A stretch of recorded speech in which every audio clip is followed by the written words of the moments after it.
पिछले लेक्चर में हमने सारा कुछ डिस्कस किया था। सबसे पहले तो हमने बायोडाइवर्सिटी के बारे में जाना था कि बायोडाइवर्सिटी क्या है हमारे पास।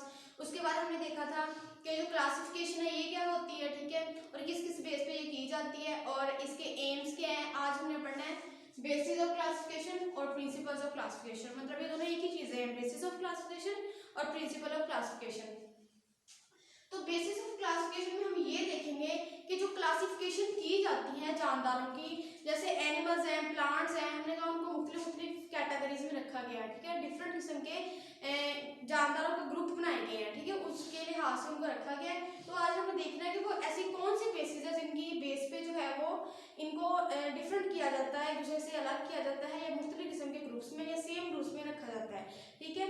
तो वो हमारे पास दो पॉइंट्स होते हैं जिनकी बेस पे इनको हम डिस्कस करते हैं रिलेशनशिप को।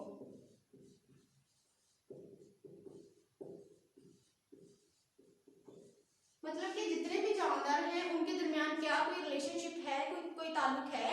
उस ताल्लुक को जानने के लिए हम उसके लिए दो चीज़ों को, दो टर्म्स को यूज़ करते हैं, एक सिमिलरिटीज़ की, एक डिफरेंसेस की, ठीक है। फॉर एग्जांपल हम जानना चाहते हैं कि जी जो हमने पिछली एग्जांपल ली थी एम्स में कि जो चिड़िया और कबूतर है इनका आपस में ताल्लुक है, ठीक है। तो हमने ये रिलेशन जानना चाहा, तो हमें कैसे पता चला कि ये दोनों एक दूसरे के साथ मिलते हैं, तो वो हमें इनकी सिमिलरिटीज से और डिफरेंसेस से पता चला, ठीक है।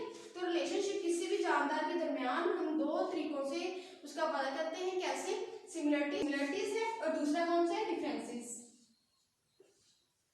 ये दो पॉइंट्स की बिना पे हम देखते हैं, ठीक है। फॉर एग्जाम्पल जैसे कि आपकी बुक में ने जो एग्जांपल दी हुई है वो तीन चीज़ों की दी हुई है, ठीक है।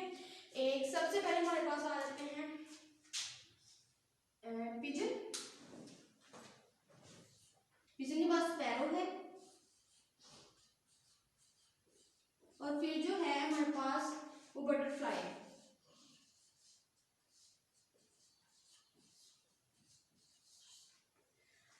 एक पिजन है, एक स्पैरो है और एक बटरफ्लाई है, ठीक है। ये तीन मुख्तलिफ किस्म के लिविंग ऑर्गेनिजम्स हैं, ठीक है, जो कि हमने लिए हैं किसके लिए, बेसिस ऑफ क्लासिफिकेशन को समझने के लिए। हमने कहा कि जी जो क्लासिफिकेशन होती है, ठीक है, इसे जब हम क्लासिफाइड करते हैं तो दो तरीकों से करते हैं, सिमिलरिटीज की बेस पे और डिफरेंसेस की बेस पे।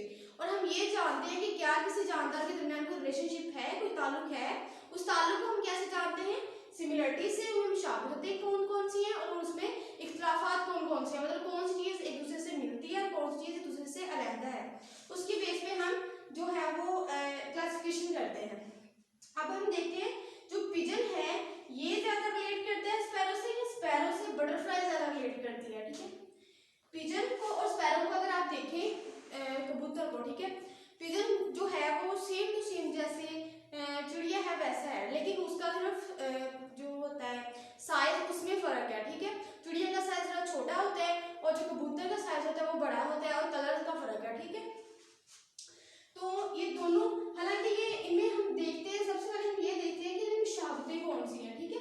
हमने कहा है कि किस बेस पे क्लासिफिकेशन की जाती है, सिमिलरिटीज की बेस पे और डिफरेंसेस की।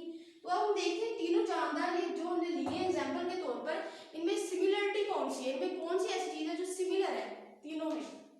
तो सिमिलर जो चीज़ है वो इनमें है कि जो सारे के सारे ये है, ये फ्लाई करते हैं, ठीक है। बटरफ्लाई भी उड़ती है, ठीक है, तितली भी उड़ेगी, स्पैरो भी उड़ती है, पिजन भी उड़ता है, ठीक है। तो ये फ्लाई जो है इसमें क्या है, ये सिमिलरिटी है। अब क्या हम ये करेंगे कि पिजन, स्पैरो और बटरफ्लाई तीनों के एक ग्रुप में रख दें, नहीं, हमने ये सिमिलरिटी देखी है इनके दरमियान, ठीक है। अब हम देख रहे हैं डिफरेंसेस इसमें क्या है, ठीक है, कि कौन सा जो है वो ज्यादा एक दूसरे से मिलते हैं, ठीक है। फ्लाई तो तीनों कर रहे हैं लेकिन ये मिल कौन सा रहा है एक दूसरे के साथ, ठीक है। तो हम स्पैरो को एसेंशियल कर लेते हैं, ठीक है। स्पैरो जो है वो उसका ताल्लुक हम देखते हैं पिजन के साथ और बटरफ्लाई के साथ। अगर हम स्पैरो को पिजन के साथ कंपैरिजन करें तो ये दोनों ज्यादा आपस में मिल रहे हैं, ठीक है। कैसे मिल रहे हैं, क्योंकि कलर्स का फर्क है और साइज का फर्क है, ठीक है। उसके अलावा जो है ये दोनों एक दूसरे के साथ मिल रहे हैं, ठीक है। और दूसरी तरफ जो है हमारे पास बटरफ्लाई है, देखें स्पैरो के बटरफ्लाई से मिलती है नहीं, ठीक है। बटरफ्लाई फ्लाई तो कर रही है लेकिन नहीं, वो क्योंकि जो पिजन और स्पैरो है ये दोनों क्या है, ये वर्टिब्रेट्स हैं।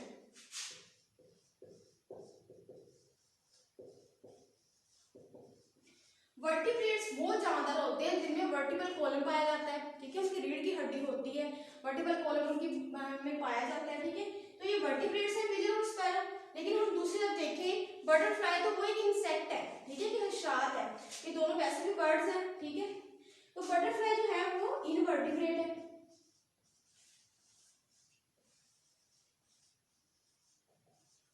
अब इस चीज की बेस पे हमें ये पता चलता है कि जो पिजन और स्पैरो हैं वो दोनों एक दूसरे से ज्यादा ताल्लुक रखते हैं, ठीक है।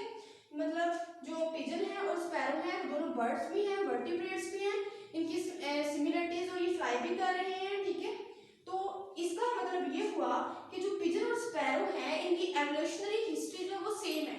हमने कहा था कि जो सिमिलरिटीज होती हैं, ठीक है, सिमिलरिटीज हमें क्या बताती हैं कि जो अगर ये जानदार जो है अब डेवलपमेंट हो चुकी है इसकी, ठीक है, अब ये लहदा रहता है, लेकिन कुछ अरसा पहले कुछ अगर हम इसकी अर्तकाई तारीख को पीछे से पढ़ें तो पीछे से देखें तो ये मालूम होगा इसके बारे में हमें, इन दोनों की जो एवोल्यूशनरी हिस्ट्री है वो सेम है, एवोल्यूशनरी हिस्ट्री जो सेम है चिड़िया की और कबूतर की। लेकिन जो हमारे पास बटरफ्लाई है, बटरफ्लाई जो एक इनवर्टिब्रेट है, ठीक है, फ्लाई तो ये करती है लेकिन ये इनवर्टिब्रेट है, और दूसरी तरफ ये किस ग्रुप में, इंसेक्ट्स के ग्रुप में इसको रखा गया है, इसको इंसेक्ट्स के ग्रुप में रखा गया है, ठीक है। तो अब हम इसके बारे में और देखते हैं, ठीक है, क्या क्या इसमें है। स्टूडेंट्स अब हमने देखा था कि क्लासिफिकेशन जो है वो किस बेस पे की जाती है, सिमिलरिटीज के बेस पे और डिफरेंसेस के बेस पे। अब हम ये देखेंगे कि ओल्ड क्लासिफिकेशन कैसे की जाती थी और मॉडर्न क्लासिफिकेशन कैसे की जा रही है, ठीक है। जो ओल्ड क्लासिफिकेशन थी, पहले से क्लासिफिकेशन पहले लोग करते थे, क्लासिफिकेशन जो है साइंटिस्ट वो दो बेसिस पे करते थे, एक सिमिलरिटी और डिफरेंसेस, ये अलग चीजें हैं, ठीक है। तो इसके बेस पे क्या होता है, फर्स्टली हमारे पास आ जाती है मॉर्फोलॉजी, मॉर्फोलॉजी के बेस पे करते थे क्लासिफिकेशन, ठीक है, ये एक्सटर्नल भी हो सकती है और इंटरनल भी। तो मॉर्फोलॉजी हम दो बेसिस पे होती है, एक्सटर्नल के बेस पे और इंटरनल के बेस पे, ठीक है। मॉर्फोलॉजी क्या है, मॉर्फोलॉजी हमने पीछे पढ़ा था, मॉर्फोलॉजी है जो है वो बायोटिक ब्रांच है जिसमें हम क्या करते हैं, एनिमल्स के या प्लांट्स के स्ट्रक्चर्स की स्टडी करते हैं, स्ट्रक्चर्स की और फॉर्म्स की, मतलब वो उनकी साख्तें कैसी हैं और उनकी शक्लें कैसी, किस चीज से वो बने हुए हैं, ठीक है, उसके बारे में हम जानते हैं मॉर्फोलॉजी में। तो फर्स्टली मॉर्फोलॉजी के बेस पे इसमें की जाती थी, और जो सेकंड प्रोसेस होता था वो उनकी डेवलपमेंट ऑफ एम्ब्रियो के बेस पे की जाती थी, डेवलपमेंट ऑफ एम्ब्रियो।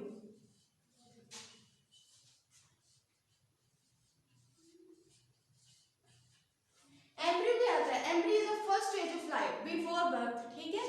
तो एम्ब्रियो जो है हमने ये चीज देखते थे, आपने सेकेंडरी क्लास में आगे जाके पढ़ोगे कि जब एम्ब्रियो की डेवलपमेंट देखते हैं, एम्ब्रियो किसी भी चीज का देखते हैं लिविंग ऑर्गेनिज्म का, तो चिक का एम्ब्रियो भी वैसा होता है, वुमेन का एम्ब्रियो भी वैसा होता है, एम्ब्रियो की स्टेज जो है वो सब में सेम होती है, ठीक है, बहुत ज्यादा इनमें सिमिलरिटीज पाई जाती हैं। तो इस बेस पे वो कह रहे थे कि जो एम्ब्रियो की स्टेज पे डेवलपमेंट होती थी उस बेस पे क्लासिफिकेशन कर दी जाती थी कि इनका जो एम्ब्रियो लेवल है वो सेम है, ठीक है। तो एम्ब्रियो लेवल पे जो डेवलपमेंट होती थी, ठीक है, उसके बेस पे और मॉर्फोलॉजी के बेस पे जो है वो ओल्ड क्लासिफिकेशन की जाती थी। लेकिन आजकल क्या हो रहा है, जो मॉडर्न टेक्नोलॉजी आ चुकी है, ठीक है, मॉडर्न जो क्लासिफिकेशन की जाती है वो किस बेस पे की जाती है,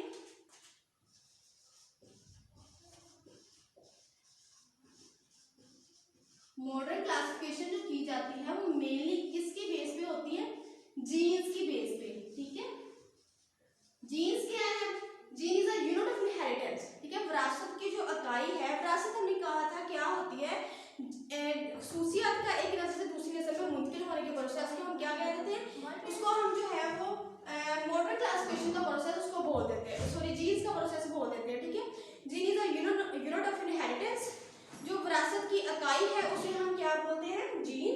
तो वो एक जो जीन्स होते हैं ये कंपोज होके मिलकर डीएनए बनाते हैं, ठीक है। डीएनए जो है, डीएनए जो है वो मटेरियल है, जेनेटिक मटेरियल, ठीक है, इसमें जीन्स पाए जाते हैं। डीएनए क्या है, जेनेटिक मटेरियल है, जेनेटिक मटेरियल जो है वो डीएनए है। अब आजकल जो मॉडर्न टेक्नोलॉजी आ चुकी है, ठीक है, डीएनए बेस पे होता है, तो ये देखा जाता है कि कौन से ऐसे जानवर है जिनकी डीएनए में जीन्स की अमाउंट जो है वो सेम है, ये जीन्स जो है वो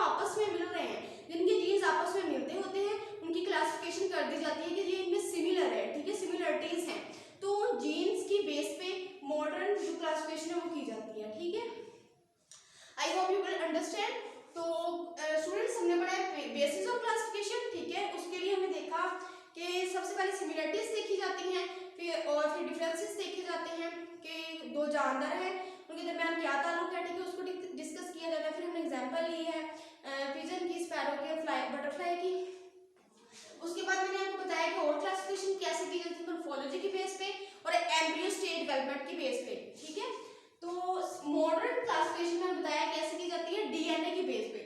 जिन जानदारों के डीएनए मिलते हैं उनको एक क्लासिफिकेशन कर दी जाती है, उनको सेम ग्रुप में रख दिया जाता है, ठीक है। ओके जी स्टूडेंट्स, अल्लाह हाफिज।